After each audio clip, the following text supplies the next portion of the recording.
Tá Comórtas an Tuairisceora Scoile a reachtáil ag an Áisaonad. Agriocht a chruthíonn aiseanna teagaisc agus fólama do ghaeilge scoileanna na hÉireann.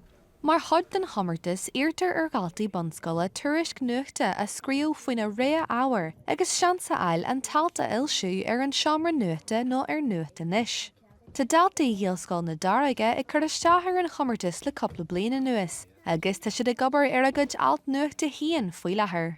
Sin go an Comórtas seo ionta thugla rudaí in nua ólam faoi rudaí atá sama gorán, mar shampla scríb mise faoi Dáis a Gaeilge, agus form ealainn bríomhar lú clásiaachta agus tradiisiúnta an Dáis a Gaeilge. Is bralam an Comórtas seo mar thuglam scríb faoi má simena haon le sprágaí daoine eile. Is bralam an Áisaonad mar thuglam eileach faoi go dé bhfuil Carlaí th ar an dóban. Bhéos samagam bheith thuairisceoir mar tá sé aonanta maith agus tá sé aonanta maith an dóin.